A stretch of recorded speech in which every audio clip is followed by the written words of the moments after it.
बिस्मिल्लाहिर्रहमानिर्रहीम। अस्सलाम वालेकुम। उम्मीद है आप सब खैरियत से होंगे। आज मैं आपके साथ एसएससी 501 बिजनेस फाइनेंस के करंट पेपर्स शेयर करूंगी।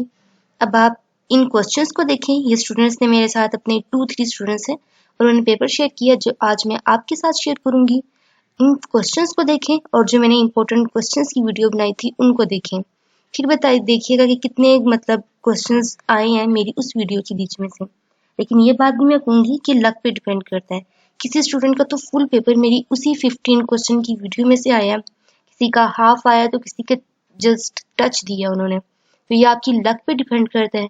मैं आपको यही रेकमेंड करूंगी कि जस्ट आपको 2 आवर्स लगेंगे। ऑनेस्टली फुल हैंड आउट्स पढ़ लें अपने, जस्ट एक बार पढ़ लें, रट्टा भी ना लगाएं, जस्ट एक बार पढ़ लें तो उधर से आपकी कंप्लीट प्रिपरेशन हो जाएगी। आसान पेपर आता है, जस्ट वर्डिंग चेंज होती है लेकिन बीच में चीज वही पूछी जाती है। किसी का तो मिक्स पेपर आया है, मीन्स के जो डिस्क्रिप्टिव टाइप क्वेश्चंस होती हैं उसमें कुछ मैथ वाले क्वेश्चंस आए हैं और कुछ ये ऐसे रीजन वाले क्वेश्चन आए हैं। किसी के तो सारे पेपर में ये मैथ वाले क्वेश्चन ही आ गए।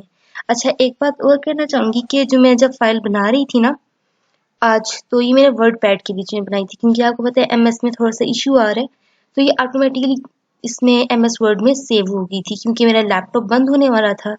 तो अब यहाँ पे थोड़ी सी मिस्टेक आएगी, जिस तरह के ग्रोथ के अंदर टी की, ये मैंने बाद में सही करना था लेकिन ये ऑटोमेटिकली उसमें फाइल सेव होगी। तो अब देखेंगे इसमें कुछ भी लिखा पढ़ा नहीं जा रहा। Describe the zero growth stock, how would you find the value of zero growth stock. Next, the constant of goods is 3-4 lakh, inventory is means ये वैल्यू दे दी है कॉस्ट ऑफ गुड्स की, इन्वेंट्री की, रिसीवेबल पीरियड्स की और payable periods की। अब यहाँ पे आपने कैलकुलेट क्या करना है, ऑपरेटिंग साइकिल। इसका क्या फार्मूला है कि inventory plus receivable periods just add करना। अब कैश साइकिल भी फाइंड करना था, तो इसका क्या फार्मूला है कि ऑपरेटिंग साइकिल का जो आपका आंसर निकला है इसके अंदर से आपने पेएबल पीरियड्स को माइनस कर देना था। ये 5 मार्क्स के क्वेश्चन के बीच में आया था। Next question number 5, difference between market risk and acid specific risk. अब यहाँ पे आपने कंफ्यूज नहीं होना। जब मैंने इस क्वेश्चन को गौर से देखा तो मार्केट रिस्क क्या था, सिस्टमैटिक रिस्क, और एसिड स्पेसिफिक रिस्क क्या था, अनसिस्टमैटिक रिस्क। तो मीन्स ये भी मैंने आपको बताया था। Next question number 6, right down the components of dividend growth model. तो ये क्वेश्चन भी मैंने आपको बताया था कि इसके 2 कंपोनेंट्स हैं, एक डिविडेंड यील्ड और दूसरा जी ग्रोथ रेट। इसमें से आपका ऑब्जेक्टिव भी आया था काफी ज्यादा, उसने मेरे साथ जिस स्टूडेंट ने मैसेज अपना शेयर किया है तो वहां से मैं आपको साथ साथ देख के बता रही हूँ। नेक्स्ट क्वेश्चन नंबर 1, ये दूसरा पेपर यहाँ से स्टार्ट हो गया।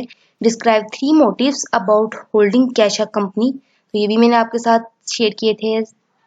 ट्रांजैक्शन था, ऐसे थे, स्पेकुलेटिव था और लास्ट में एक था प्रिकॉशनरी, ऐसे करके थे। ये टोटल 3 थे। Question number 2, ABC company has the following information regarding its sales for the cost।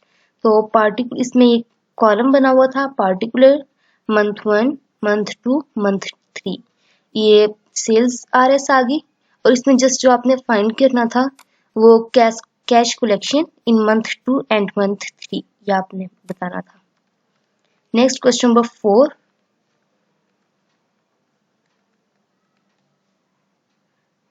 Sunshine Company has paid her share annual dividend to its shareholder for 5 years।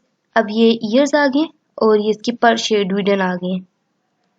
Total 5 years हैं और आगे से पर शेयर डिविडेंड भी 5 हैं। अब अपने calculate क्या करना है, compute the average growth rate of dividend value of D1 for the 6th year. मैंने आपको कहा था कि जो डिविडेंड ग्रोथ मॉडल है ये काफी इंपॉर्टेंट है। इसमें से आपका ऑब्जेक्टिव भी बहुत ज्यादा आएगा, इसमें से लाजमी शॉर्ट भी आएगा और हो सकता है लॉन्ग भी आ जाए। अब आप खुद ही देख लें कि शॉर्ट भी आया और लॉन्ग भी आया। डिफरेंट पेपर है, उनके पार्ट्स बता रही हूँ, सिर्फ डिस्क्रिप्टिव टाइप बता रही हूँ आपको। Next question number 5, considered a project with an initial investment of Rs 15,000 and it's give the cash revenue of Rs 5,000 per year for the next 5 years if the discount rate on the similar project is 10%, compute the NPV of the project, also determine whether it should be accepted or rejected. Next question number 6, ये भी बहुत आसान था. Discuss the relationship of carrying cost. ये भी मैंने आपके साथ शेयर किया था लास्ट वीडियो के बीच में. इंपॉर्टेंट क्वेश्चंस थे. And restocking ordering cost in inventory management in the following cases. When the total holding cost represent decreasing trend. यहाँ पे सी भी आता था, डिक्रीजिंग था, लेकिन अब उनके वर्ड पैड में मैंने लिखा था ऑटोमेटिकली. MS वर्ड के बीच में सेव हो गया. उसके बाद मेरा लैपटॉप बंद हो गया और अब ये यहीं पे खुला है. When the total holding cost represent increasing trend, and last one is, इसके 3 पार्ट्स है total. When the total holding cost is minimum. ये आपके 2 पेपर हो गए. अब जो तीसरा पेपर मेरे साथ स्टूडेंट ने शेयर किया है वो मैं यहाँ पे लिख नहीं सकती थी क्योंकि MS में लिखा हुआ है, कोई भी चेंजिंग यहाँ पे मैं नहीं कर सकती थी. तो मैं आपको साथ साथ ही उसके क्वेश्चंस बता देती हूँ. इसके बीच में आप ये देख लें, ये वाला question. Write down the components of total return in the terms of dividend growth model. 3 motives वाला क्वेश्चन. अच्छा, 3 मोटिव्स वाला क्वेश्चन शॉर्ट के लिए भी इंपॉर्टेंट है और ऑब्जेक्टिव टाइप के लिए भी बहुत इंपॉर्टेंट है. Operating cycle, cash cycle, bid price, ऐसी छोटी छोटी डेफिनेशंस बहुत इंपॉर्टेंट होती हैं. Spread, bid price, strike price. आप यकीन करें इसके बीच में से लाजमी ऑब्जेक्टिव आता है. लक पे डिपेंड करता है. अच्छे आप नवाफिल पढ़ के जाएं, दुआ करके जाएं तो इंशाल्लाह आपका पेपर इजी आएगा. सच कह रही हूँ. EOQ, इसके बीच में से भी स्टूडेंट ने कहा था कि एक क्वेश्चन आया है. Carrying cost and shortage cost, मैं अभी आप पिछले पेपर में बता चुकी हूँ. और ये इसमें से भी क्वेश्चन आया था और ऑब्जेक्टिव भी उसने बताया था कि फ्लॉट के बीच में से आया है इससे related. Disbursement float and collection float. Pay back rule, ये भी मैंने आपको बताया था. देख लें, मैंने आज आपके साथ ये शेयर कर दी है. मुझे उम्मीद है ये वीडियो आपके लिए हेल्पफुल रही होगी, लेकिन अगर फिर भी कोई चीज़ समझ में नहीं आई तो कमेंट्स में मुझसे पूछ लें. इंशाल्लाह एज सुन एज पॉसिबल मैं आपको लाजमी रिप्लाई करूंगी. अपनी दुआओं में याद रखिएगा. उम्मीद है कि आपका पेपर भी अच्छा हो, लेकिन हैंडआउट्स को लाजमी पढ़ लीजिएगा क्योंकि किसी भी वीडियो को देखने से बेहतर है कि आप अपने हैंडआउट्स को पढ़ें क्योंकि पेपर तो वहीं से बनना है.